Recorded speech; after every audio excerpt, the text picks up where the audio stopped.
But without further ado, it is my pleasure to introduce Rebecca Strine, who is from the Poudre River Public Library. And I think, Rebecca, I will go ahead and... Okay, sounds good. Hello, everyone. I am both excited and extremely nervous to be talking with all of you today. With that in mind, if you can't understand me because I'm talking too fast, because of my nervous excitement, please just let Christine know in the chat and she'll let me know so I can slow down a little bit. And I'm not particularly fond of public speaking, but a couple years ago in 2016, when I was in my last year of library school and interning with the Poudre River Public Library District, I had this incredible experience where I had a chance to help coordinate these amazing community conversations. We did 4 of them. And after that, I've been telling everybody I possibly could about it and how great they were and how libraries need to keep doing that. And that's how I ended up giving this webinar today. And as I've been telling people that I was going to be doing this webinar, I got a lot of confused looks and a couple questions about why I was doing a webinar on face-to-face conversation, as they seem to be somewhat opposite. And this got me thinking a lot about how we communicate online and who we communicate with online, and the difference between that and face-to-face conversations. And as I reflect on this, I thought about how technology allows people from very different places to connect with each other. And for instance, today we have people from all across the country, and we're coming together and talking about our communities and libraries and how libraries can work with our communities. And we come with kind of a similar mindset and perhaps similar experiences from working in libraries. And we have this great opportunity to discuss and talk together and connect together, and it's incredible. However, because a lot of our communication is happening online now, sometimes we can get caught in echo chambers where our own ideas keep getting reinforced, and then it's a lot more difficult for us to talk to people who disagree with us, but that might just live next door. And I know that I've been seeing this in my community, and I imagine as a lot of you have been seeing that in your communities as well as you're here today. So today we aren't face-to-face, but I'm hoping that our love of libraries and our communities can help connect us as we figure out how to connect our communities together through face-to-face conversations. And to start off, I want to talk about what a conversation is. And to do that, we're actually going to talk about what a conversation is not. So I want you to take a quick poll and select all the options that highlight what a conversation is not.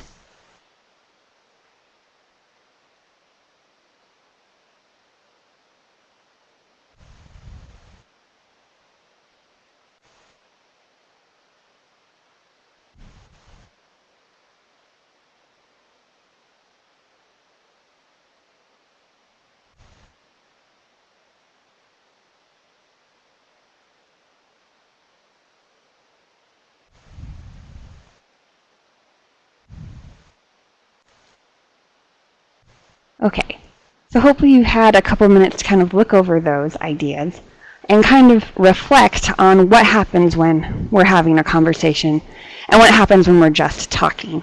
Some that I want to highlight is that conversations are not a time where decisions need to be made. This isn't city council, this isn't government, this isn't a place where official decision needs to be made that's going to affect a lot of people's lives. It's really just an opportunity for people to express their viewpoint and how they got there. Conversation is also not a competition. There are no winners and losers in a true competition, and if you've walked away from talking with someone feeling like a winner or a loser, a conversation probably didn't happen. A conversation is also not a place where everyone has to agree by the end. You don't have to change your opinion. The person you're talking with doesn't have to change theirs. Really what you're doing is just exchanging ideas. And this is a theme that came up over and over again as I've looked at what conversations are and read things about it, is the idea that conversations are really about exchanging ideas with other people.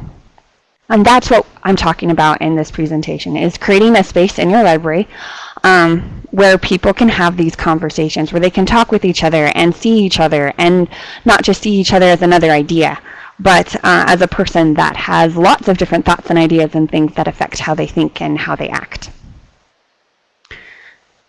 So we're going to move on. And I'm going to give you kind of a quick overview of how we're going to be looking at conversations. And we're going to approach these with a couple different questions about how we can frame these conversations, how we can start them, and how we can create them. And I want you to be thinking about your library and your community. What happened in my library, what happened in my experience, is going to be totally different from what your library is going to need and what it's going to look like there. But I think we can all discuss, talk, and exchange ideas about this and figure out what we can do for our libraries and our communities to make this happen. And we're going to start off with the first question: what do we talk about? In 2016, the Human Resources Commission in Fort Collins approached the Poudre River Public Library District and asked if they could work with the Teen Library Advisory Board and create these community conversations about diversity in the community. They wanted to hear what teens had to think and what teens wanted to tell adults about diversity in Fort Collins. Unfortunately, the teen librarians were all really busy with other programs and things they were doing, but luckily for me, that meant that I had the chance to help out and be a part of this incredible experience. So we sat down with the teens at one of their meetings and presented this idea to them. They were really excited to participate, and we started exchanging ideas on what they wanted to talk to adults in the community about. And we had a whole list of ideas. There were so many of them. In the end, we chose 4 that were really important to the teens. They took a vote to pick them, and we ended up talking about ethnicity in the media, gender identity, how technology impacts diversity, and my personal favorite, and something I think only teens would initially think of, dystopian societies. It was actually one of my very favorite presentations. They had a really amazing look at how dividing people up into categories, which frequently happens in dystopian fiction. If you think of Divergent, Hunger Games, things like that, how really dividing into categories limits diversity and in turn ultimately limits what a society can do. It's a fascinating conversation. And that's how we decided to pick our topics, by talking to the teens and then letting the teens decide what was important to them. But what about your community? What does your library need to talk about? And we're going to kind of split up in 2 groups right now. So I don't know if we're splitting the groups just yet. We're going to talk in the chat real quick and just throw out ideas for what needs to be talked about in our communities. Things that are very specific to your community, perhaps, or things that are more general. I'm going to throw out the first one. At every time I've given this presentation, people have talked about people in the community experiencing homelessness, and with that, affordable housing. So that's always a topic that comes up a lot.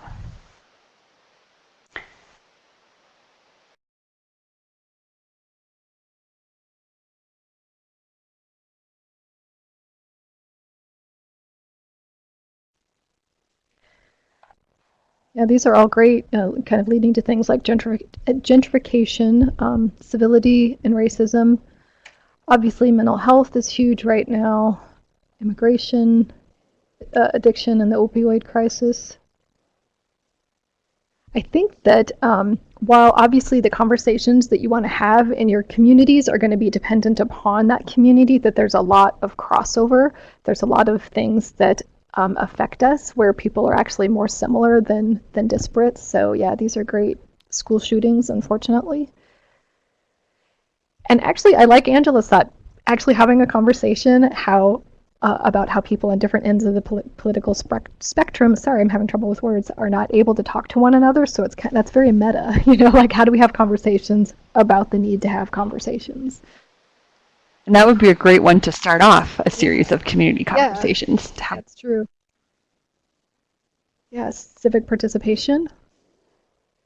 These are all great.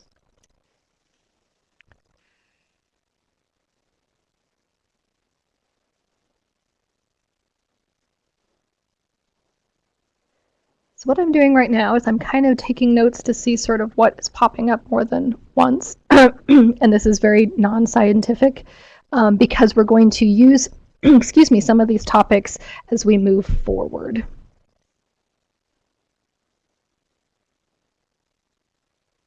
Give you just another minute here.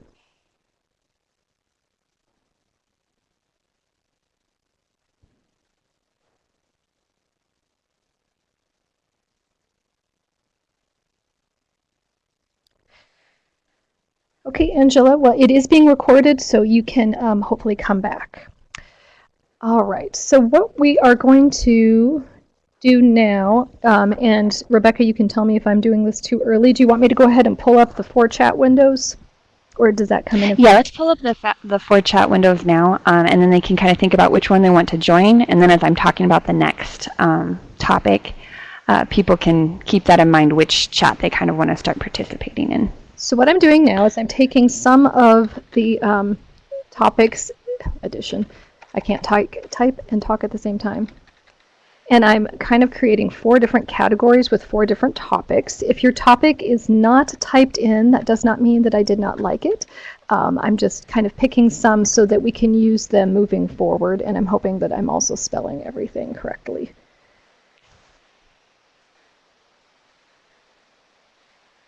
Okay, so we've got 4 topics here. We've got homelessness, addiction, racism, and civic participation, and we're going to use these topics moving forward. Okay, so kind of think which one kind of fits with your community, or if you have one that doesn't fit with your community at all, pick one that might be helpful for your particular discussion you want to have there. And now that we've kind of thought about what you're going to talk about in your community, we're going to move on to the next question. Who is going to start this conversation?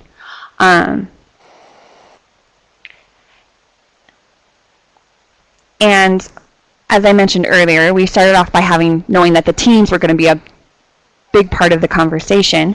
But then once we picked our topics, we also reached out to people in the community, and we had a lot of community partners throughout this whole process.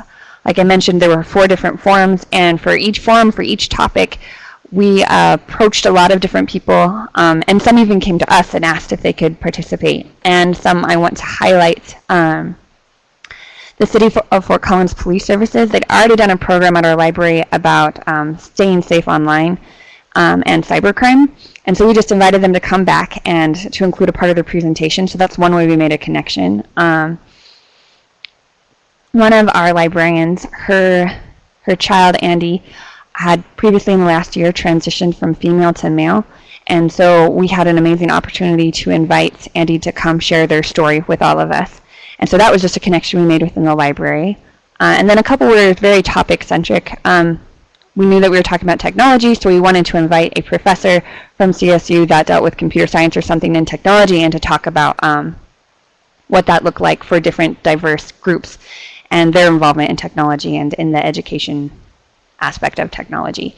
And so we looked at a bunch of different places to find people who could come in and contribute, but a theme that we look for is people that were very passionate about the issue, people that had either experience with it or experts had education in it. And it was amazing to see the different points of view that were presented, the different ideas that came out. And it was, for us, a great way to start conversations because we had a chance to hear the teens, what their thoughts and concerns about the issue were. Then we had a chance to hear from people who were involved with these ideas and these issues in the community. And then our communities has an opportunity to talk about it. And so I want to encourage you right now to think about who in your community could start this conversation. And here's some questions to consider while you're thinking about that. Who might know something about this topic? How can we provide multiple perspectives on an issue? And who really needs an opportunity to tell their story? And so now we're going to split back up into those 4 different chat groups. Hopefully you remember which one you kind of want to join. And we're just all going to talk together, share ideas, exchange what we've seen, what these conversations have looked like in our community, and who we feel would be best to approach and talk to about these topics. And so each of these topics has its own little chat area, and so you can either pick one topic and stay with it, or if you have ideas that might be helpful for more than one topic, like if you know somebody in your community who is an expert on working with people experiencing homelessness, but maybe they also have experience working with addiction, you can add those.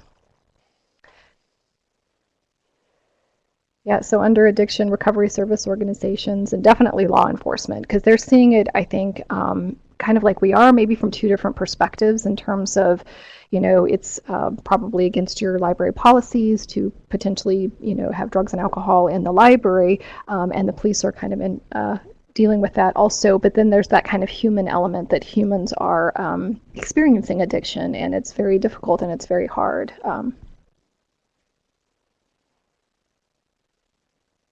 Yeah, nurses and health professionals also for addiction. For people experiencing homelessness, homeless shelters, religious coalitions, yes, there's a lot of religious coalitions that are doing some really great work, and cities' health services.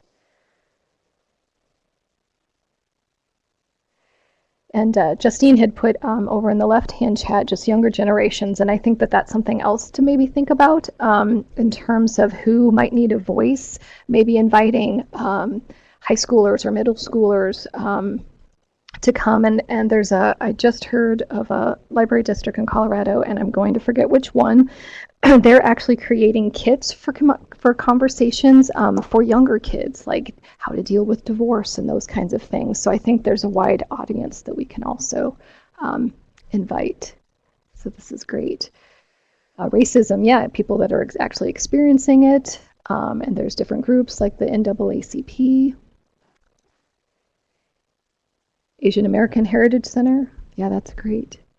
And civic participation, yeah, local voting officials and League of Women Voters. And once again, like grabbing the interest of high school students. They're so passionate right now and have a lot that they can offer. And unless they happen to be of voting age, they can't really contribute yet. So giving them a voice, I think, is great.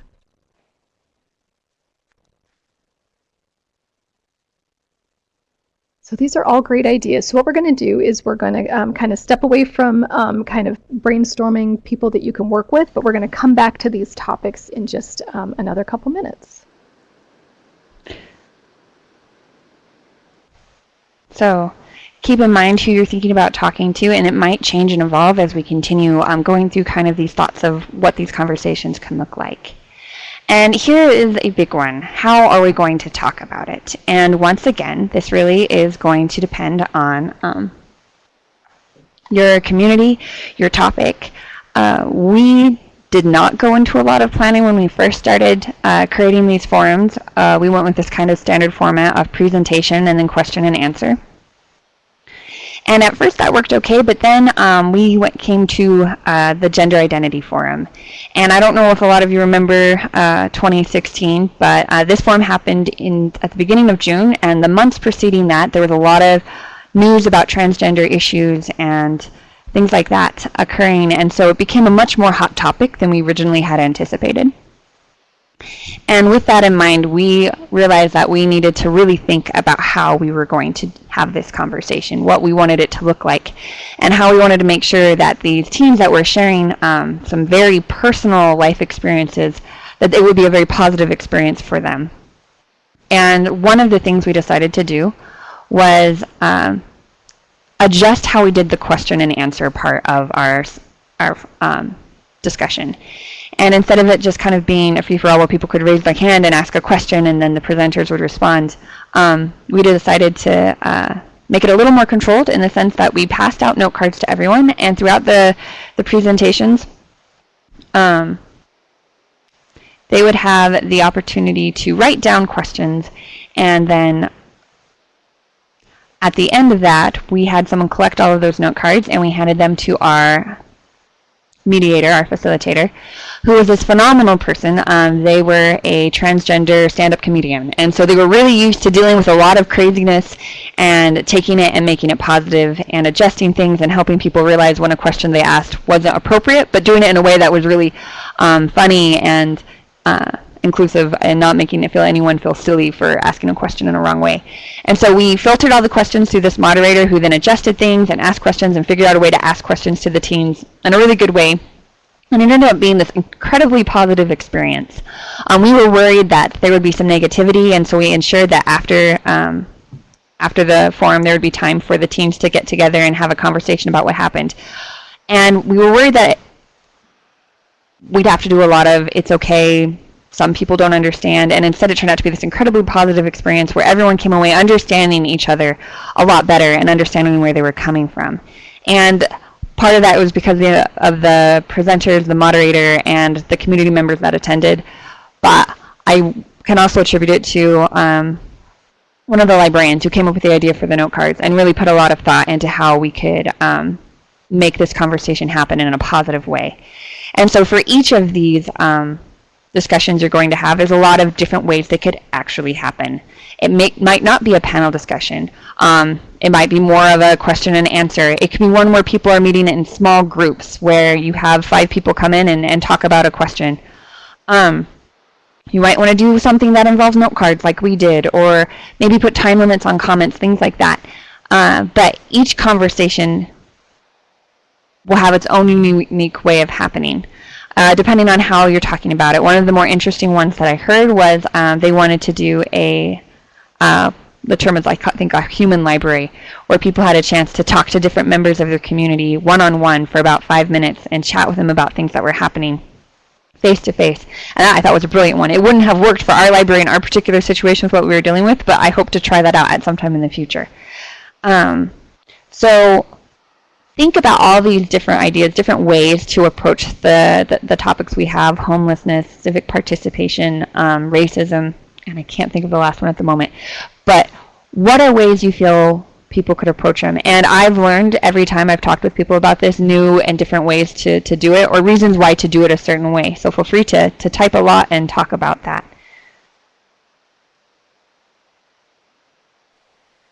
So as we bring up the topics again, we can kind of move into what are some ways of presenting the material or getting questions and stuff that you think might work for the different topics that you guys have done.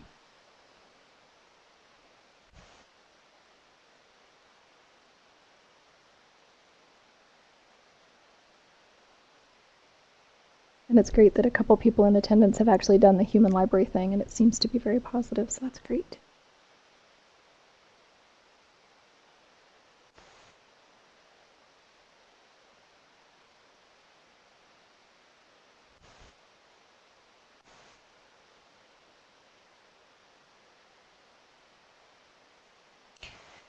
And this one I should also relies heavily on who you have presenting. Like, there were some things we did with teams that we wouldn't do if it had been a different group of people and things like that. So it's important to keep in mind who you're thinking of inviting. Yeah, Becky's noted that no card for questions would be helpful potentially for a topic on racism, and having a mediator kind of there. And I think that's a really good point. Anything that potentially could spin ugly a little bit, I think having a really good mediator is a great idea. Somebody that can take the questions and sort of filter, not censor them, you know, or a few mediators, yeah. A couple of people are saying panel discussion and potentially addiction. Sorry, go ahead. Oh, no, that's fine. I was just going to say something that someone pointed out to me about panel discussions that I thought was really valuable, because a lot of times we see of those as a little more traditional, was that they allow people to have to listen to a different opinion before they're allowed to talk. And I thought, oh, that's really important. And their particular thing, I think, was about someone wanted to build a marijuana distribution center in their community, and they knew that was a really divisive topic. And they're like, it'd probably be good for both sides to have a chance to say something before everyone started commenting and panel discussion kind of presenting discussions and then responding. That worked really well for that. Mm-hmm.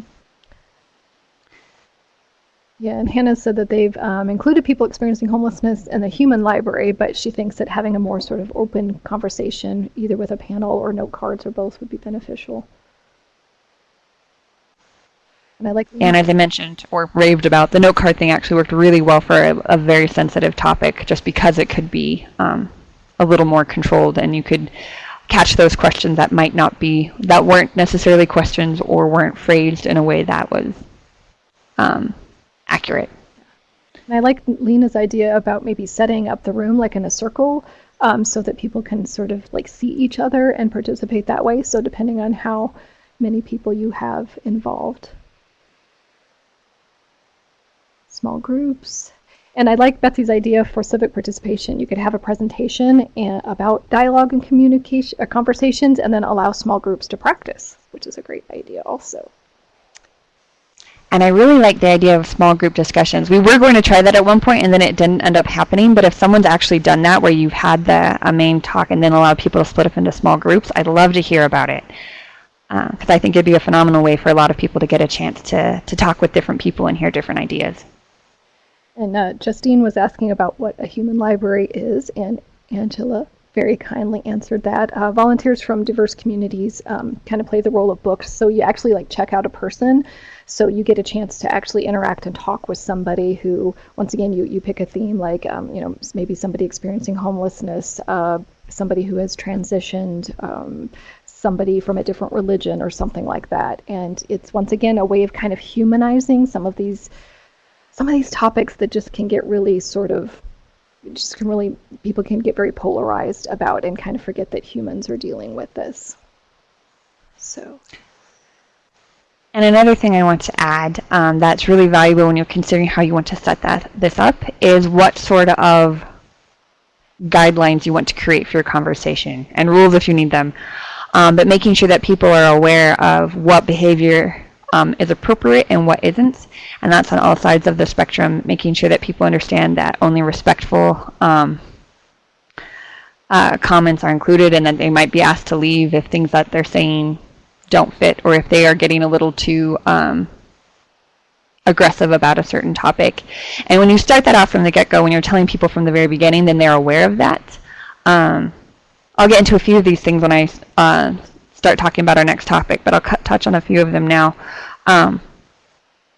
We had one particularly interesting conversation where everyone had something to share and they wanted to tell their story, and these were powerful stories, but unfortunately people were talking for 10-15 minutes and we just didn't have that amount of time, and so a lot of people didn't get a chance to talk and share their experiences with people. So the next time we just let people know from the beginning that we're going to start off having 3-minute time limits on comments, and then go from there. And it actually worked better because people knew we weren't cutting them off because we didn't want them to say anything anymore. They realized it was just so someone else could have a chance to talk. And that was actually quite helpful. So thinking about how you want to express those kind of guidelines for conversation, so everyone knows it's not necessarily them or their idea, it's just what we need for the group to be able to talk with each other. And once again, I think those might look different depending on your community, your presenters, and your topic, and you might want to adjust them for each different conversation you facilitate at your library. All right, so these are all great ideas. I'm going to move back to the slides and we'll carry forward. Okay, and then we missed something that I think would be that we should probably go back and touch on, and if you want to do the poll, Christine, you can. If not, that's okay. But part of that discussion is also the value of the mediator or the facilitator in your conversation. And yeah, this is pretty common. I never had facilitator training before I did any of this. I still haven't had official facilitator training. It's not something a lot of us get the opportunity to have, although there are some resources out there, and I recommend looking into them and seeing that they're there. I learned as we went along, and part of that was learning how important the mediator was and how critical they can be to making this this conversation work really well. And to pay attention to the community members you invite to join in, to find people who work as a good mediator. Like I mentioned earlier when we did the forum on gender identity, we had a great community member who could act as a mediator, and we as the librarians didn't have to worry about it as much. And if you can either find someone in your community or work hard to develop that skill, and then don't be afraid of it. Even if you're not good at it, you can still try, you can still do things, and you will learn, and you will get better at it as you go. So don't let the fact that you haven't done it terrify you from actually doing it. Just know that you get better as you go and you learn things each time. Which kind of leads us into our next topic, which is what can go wrong. And it's important to consider what could happen, to consider the possibilities. You won't think of all of them. There will always be something that comes up that surprises you. But it's valuable to sit down and think, okay, what could happen that we just need to prepare for? As you saw when we did that with the Gender Identity Forum, it turned out to be a really positive experience, and I think that's because we thought a lot about it. But in other forums that we did not think as much about it, and some really interesting situations occurred. I'm going to share a couple of them with you. As I mentioned earlier, we had the great session on ethnicity in the media where so many people wanted to share their story of how they felt that their particular ethnic group or religious group was being not portrayed accurately in the media. And we ran over time, and people were frustrated because they didn't have an opportunity to share their story. So keep that in mind. Another situation that happened, and this was on the last forum that we did, and we never had an issue with it until this time, but I definitely think it's something worth considering, and I do now every time that I facilitate something like this. Our teens finished presenting. They gave this great presentation. It was time for people to comment on it, and we had this gentleman in the back of the row raise his hand, and he then began to comment, and his comment was, "These teens didn't do a very good job. I don't know why everyone thinks they did a good job. This was horrible." And I was just horrified. I never anticipated someone just coming out and being really blunt like that and being really negative, not about the topic necessarily, but about the presenters and their presentation style. And for the record, the teams actually did a phenomenal job. I'm not entirely sure what this gentleman was expecting, but they did a great job. And as moderators, me and the other librarian I was working with, who was a librarian from CSU, just we weren't exactly sure how to transition over. We hadn't thought about how to handle this situation. And it kind of eventually smoothed over. People raised their hand and made comments about different presentation styles and how they actually thought the teams did a good job. And then we switched over to a different topic that was actually what they were discussing at that time about diversity and diversity when it comes to testing situations. But it was one of those moments where you have to think, what if someone criticizes the presenter? That's a thing that could happen. And how you plan on dealing with it. And now, when we go into these situations, we have a plan that we can rely on, and of course you have to adapt it as the situation occurs. But if you think about it beforehand, it's much easier to deal with when it happens. Another exciting adventure that always tends to go wrong, and we managed to get around it for the most part, but we still always had at least one little glitch, is making sure the technology that you're going to use is working. We had one presentation, and it was an amazing presentation. Our teen was actually going to be in China for a month, but she really wanted to talk on the topic, so she recorded her presentation, and she sent it to us, and it was this great PowerPoint, and she had a vocal recording that went with it where she was explaining her ideas and what she wanted the adults to know about women in technology. And unfortunately, we couldn't get the sound to work. And thankfully, the team thought about this issue more than we did, and she sent to us a transcript of basically what she had said in the presentation. And so I was able to read through it. But it was one of those things where you need to think about what could happen and how you could adjust for it. And the last one I want to share with you on what could possibly go wrong is actually one that, through the course of the presentations I've given on this, I've thought about it each and every time, and I still don't really have a good answer for how to solve this. I think it's something, maybe there's no real true one answer. But the first time we were doing the presentations, I was meeting together with the teams, the presenters, and talking with them about how they wanted to present their ideas. And they were getting really excited about talking about different ethnic groups in the media and things they'd seen where they know it's been portrayed wrong, or they'd seen their own ethnic group be portrayed in a really negative way, or an accurate way. And there was one teen, he was about 17, and he's this very intelligent, very quiet young man. And during the course of this conversation, he just kept getting quieter and quieter and more withdrawn. And I wasn't entirely sure what was going on with him. I was kind of trying to figure out. And then at one point, one of the other teens mentioned the idea of a safe place. And they wanted to make sure that this was an area, a safe place for people to say their opinion. And I didn't think there was anything wrong with that, but the young man, he got really upset, and he got really angry very quickly, and started talking to us about safe places and how he didn't like that idea, and why does every place need to be a safe place. And I was a little bit floored. I was not expecting that from him. And eventually we kind of were able to explain what we were thinking and why we were thinking that. But as I reflect back on that, I realized that probably at that time, he didn't feel like he was in a safe place because perhaps he was a white male from a rural, more conservative community. He didn't feel like he was able to express his thoughts and his ideas about how he was portrayed in the media. He felt that he might be attacked. And I look back on that and try to think of different ways I could have done that or changed the conversation, and I still don't have a great answer, but I think it's definitely something to be aware of as we go into these conversations with our community, is that there will be people who don't feel like they fit, don't feel like they have the opportunity to say that in this space. And oftentimes, at least when I was part of these community forums, it was people that tend to be considered the majority opinion, which was interesting to me because I thought it was going to be the reverse.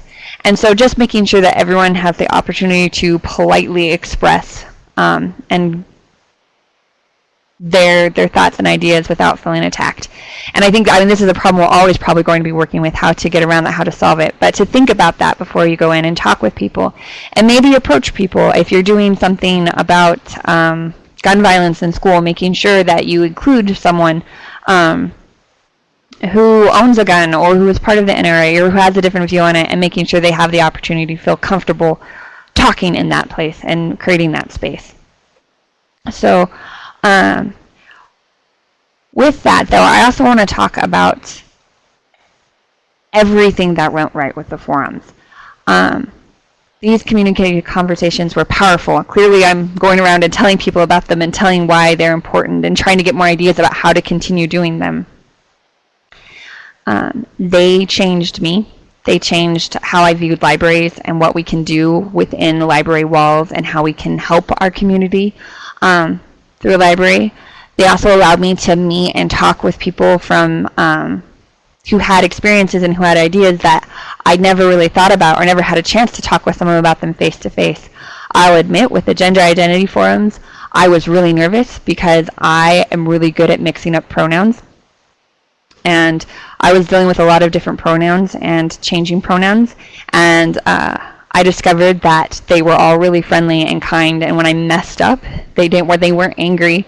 They just corrected me, and then we kept going on. And it gave me a chance to experience what I think some of our community members felt when they were attending those forums, a chance to really meet these people and understand their story and understand where they're coming from, and understand that there's not as much hate sometimes as we think there is. And then I also want to share with you some comments from presenters that I got to talk with after the fact. When I knew I was going to be talking to other librarians about this, I went back and I asked some of our teens what they felt about the forums, what they thought about them. And you can read those words there, but I'm going to tell you a little bit more about their story and what happened after they presented. Samantha, the girl on the right holding, it's kind of a purplish blue book, she was one of our team presenters that went with us the whole time. She started off at the very beginning with ethnicity in the media and presented on dystopian societies at the very end. She's also the one that recorded her presentation so we could share it. She was phenomenal. And I learned so much from her and from her views on the world, and she took what she learned from this and then continued on with it. Her and Susie, the other girl pictured up there, they did a presentation on diversity in young adult literature for the Ethnicity in the Media Forum. And then later on they did that for our library staff. And then they'd done the presentation a couple times. They're ready to do it for a wider audience. And so they submitted a proposal to the Colorado Teen Literature Conference and were able to give their presentation there. And as I was talking with them after the fact, they said it was pretty amazing that they had the chance to start here at the library, a space where they felt more comfortable, and then see where their voices could go from there. And it was amazing to see their journey and what they learned from that. And then another team that we worked with that had a similar opportunity was Andy. And I got a chance to talk with Andy via email in January a little bit about their experience and what they learned from it. And I found out from them that this was Andy's first chance to actually talk about their transition. And what that was like for them and for their family. And then, and this is something I'm going to encourage everyone to do, don't just talk with your presenters right after the conversation, but a year later go back and ask them what they learned and what they thought. Because Andy gave me some incredible advice, and they talked about how if they were to do the forum again, they'd really want the library to include different types of trans individuals, especially trans women and trans women of color, because they're a group that doesn't often get represented. And it was great for me to see that and to see how they learned from presenting after they presented for our forums over and over again, and to get their advice and their feedback on that. So I'd really encourage you to reach out to the people that participate in your conversations, not only right after the fact to get their feedback on it, but 6 months, a year later, talk to them again and see what they've learned and what advice they can give you, because Andy's was really valuable, and I think it's important. And now I want us to go back to our chat boxes again real quick and talk again about these complicated issues and what could go wrong with them, like what can we adapt to make sure that things go well, but also what can go right, how this could help our youth, how this could benefit those experiencing homelessness in our community, how giving an addict a chance to share their story can make a difference for them, or make a difference for your community members that get to see them. So let's talk a little bit about maybe things you've seen in the community conversations that you've done already, or maybe things you would like to see that you think could happen.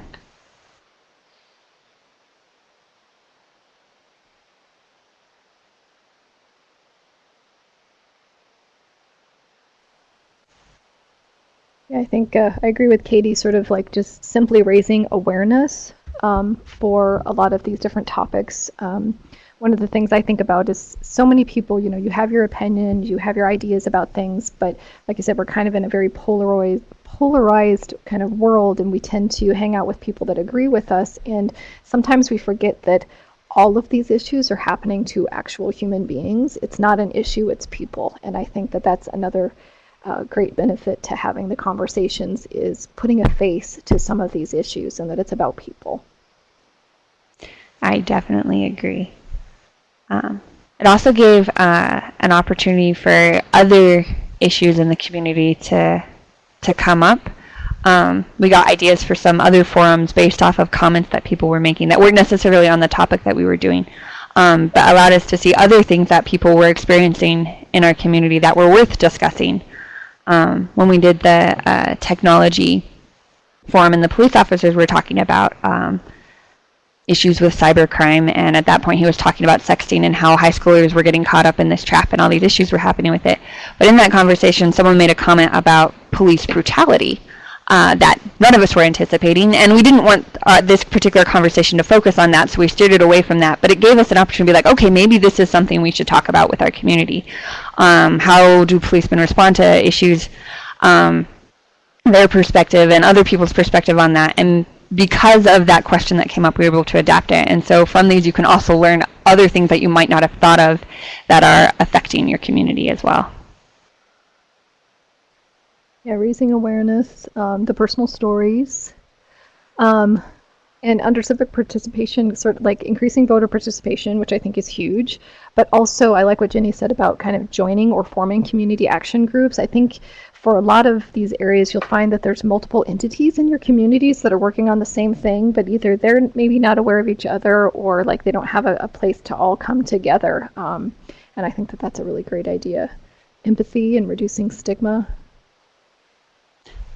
That's a powerful one. And I think there's a difference for something I saw, and I imagine people who do community conversations see in different places, is that when you have to come face to face with a person and hear them talk about their idea, you see them as more than just an idea. You see them as more as a complex person with different factors, different things that make up who they are, and that they're not just this one opinion, but there are a lot of different opinions and ideas. And they aren't just this one concept that maybe is frightening to you or something that you don't like, but so much more than that. And that, I think, is really powerful, having that chance to get away from stereotyping, getting a chance to see people as a whole person and not just an idea on a Facebook comment. And another thing I wanted to add is with civic participation. I think it'd be phenomenal to get groups of people who are encouraging civic participation from different sides of the political spectrum, and more moderates in there as well, that having a chance for people to get together where it's not just one political idea or another political idea, but people who just want to help their community and not having that political divide necessarily. Hannah makes a good point. This also can raise support and awareness for other local organizations, so which benefits the community as a whole. So these are all really great ideas. Yeah, and there's so much the good that can happen from that. And just to remind you, is when you jump into these things, focus on the good, because the good will always outweigh all the negative, bad, weird things that happen, all those times that people will criticize things or say something that's a little off color, because those will happen. But remember the good of what you're doing and what can happen. And really do ask people later on. It's hard to measure in a survey right after the fact what people learned or if their ideas changed. But it's really valuable to go back later on and to see what occurred and what happened and how people changed because of that. I think I'll go ahead and move us back now. And then I want to go over a few things that people told me when I talked to my librarian colleagues and was trying to figure out what they learned from it, what they felt that people should know about it. They gave me this nice list, and I wanted to go over it to make sure that not just my ideas were coming out, but some of my colleagues who had really good insights. And some of them we've already talked about, but I want to highlight them again, and others are just important to know. Partnerships are key. As you're doing this, we aren't experts on everything, but we certainly don't have a complete perspective on all the different issues surrounding a certain topic. So work with your partners, find them. They'll find other people that can come talk. They'll have other ways to approach the topic and ideas on how you can really make that conversation work. Administration support, this was crucial for us. We took on some topics that we didn't originally think would be very controversial and ended up being a little bit more, like I said, the gender identity. And then the dystopian society one happened to occur right around the election. So it came with some political baggage we weren't anticipating, because we didn't even think about it when we were scheduling. We probably should have thought about it, but we didn't. But our administration was really supportive both times. They recognized that we were doing something a little bit more controversial. They were okay with that, and then they actually they went to our publicity person and had her write out a couple of things to help us respond to questions or concerns that might come up before or after the forum, especially in regards to social media surrounding the library. And so having their support and their willingness to help was crucial. I recommend trying to get that if you can. It made a big difference for us. And then, as I cannot emphasize enough, having a good mediator is so important. It can make all the difference. And like I said, if it gets to be you, then just run with it. Know that it's never going to be perfect, but each time you'll learn more and you'll be better at it. And look for those resources. I know that PLA's put out a couple things, and we'll touch on that in a little bit. And there have been other libraries that have tried this and shared their story. And you'll get better at it. So don't be afraid to mediate if that's what you have to do.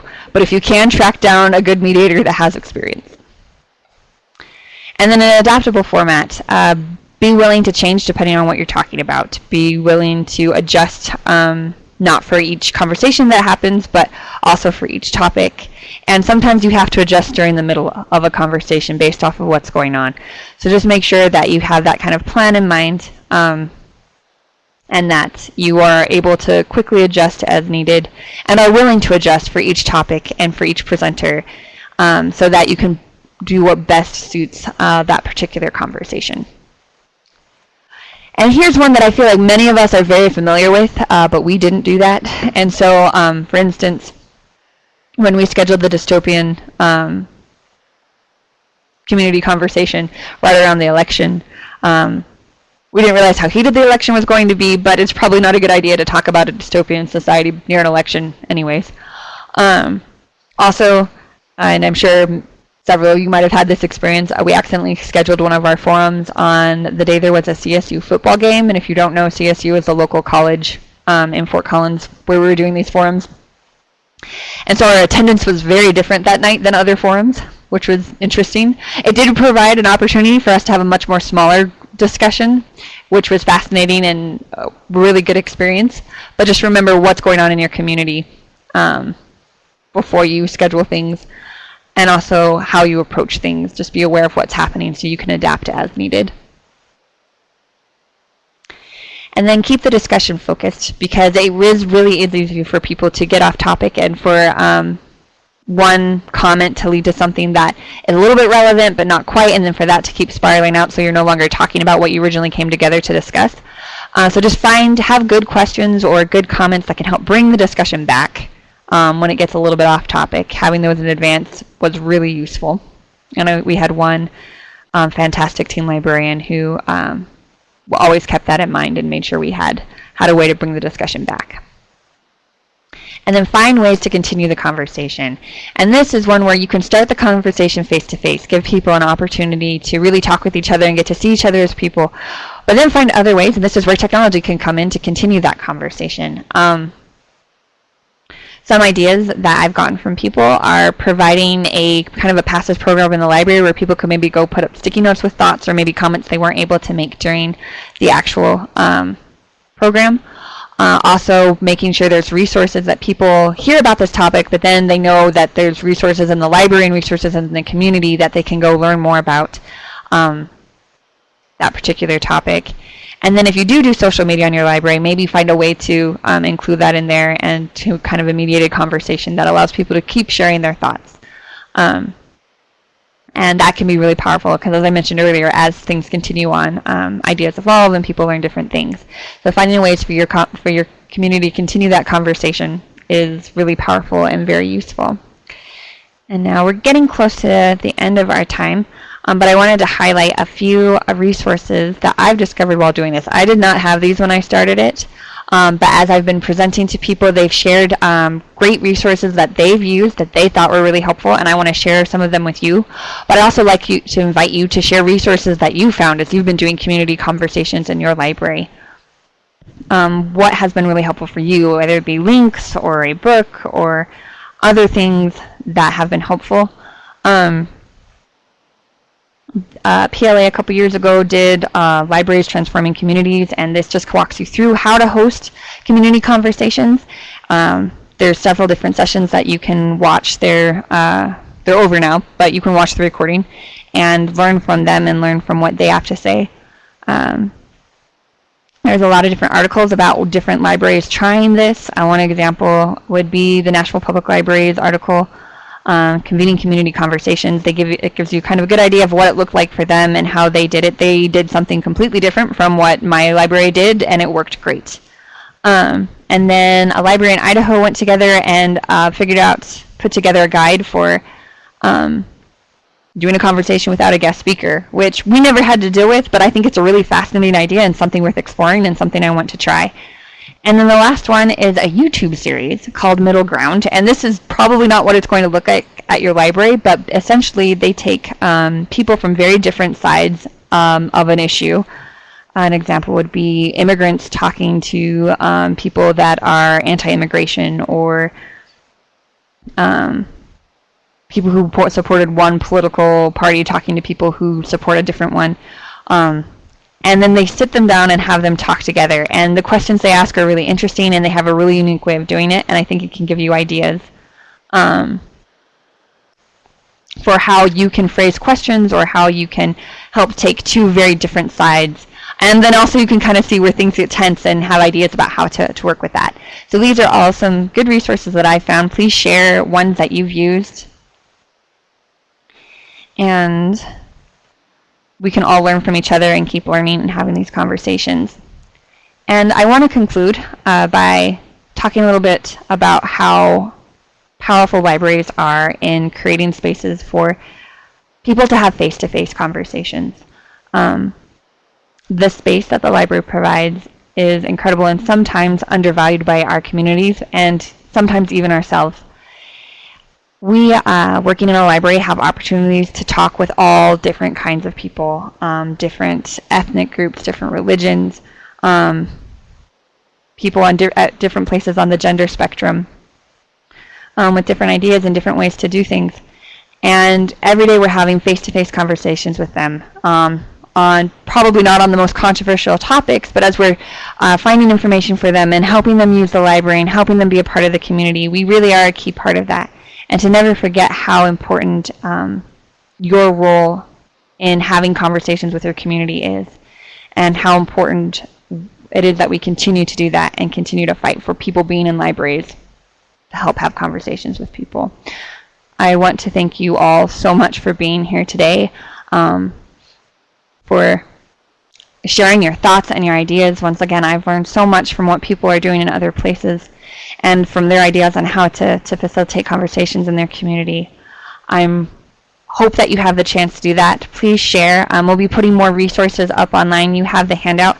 And the other thing I'd like to encourage you to do is take the questions that we went through, or another framework that works for you, and sit down with people from your library, from your community, and talk about what you can, and have that face-to-face conversation with them. We couldn't do it here, but you can do it with them, and have a chance to talk a little bit more about all of that. Thank you so much for being here, and with that, I'm going to close out. If you have any questions, I'm going to stick around for a little bit, and you can just put them in the chat. If not, thank you again, and have a wonderful day. Hopefully you have some good ice cream and a chance to be outside.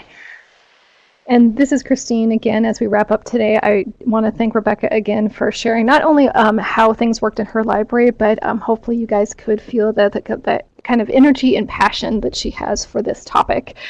We do, as always, with CSL in Session, have a very quick survey. You can click the Survey Gizmo link on the screen, and I'm going to put it in the chat. We'd like to know what you thought about today's session, what we could change and improve moving forward.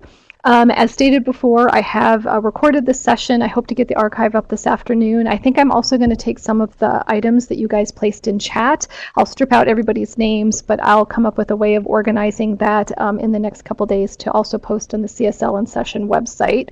CSL in Session website is also now on the screen. And I've put both the survey and the CSL in Session website in chat. And finally, if any of you need a certificate of attendance, I am typing my email address in the chat area, and you can just send me an email and I will make sure to get you a certificate. Our next CSL in Session will be on Friday, June 15th at noon Colorado time, and I have some State Library staff who are going to facilitate a session called Job Hunting Like a Boss. And it is going to be all about how you can become a great job hunter, all the ins and outs of job hunting for the library profession. So let me add my email address here because I can't talk and type at the same time. There we go. So once again, thank you to everybody who joined us today. It was great, and thank you for being willing to share your thoughts and ideas. And hopefully you will join us again for future CSL in sessions. I hope everybody has a really great afternoon.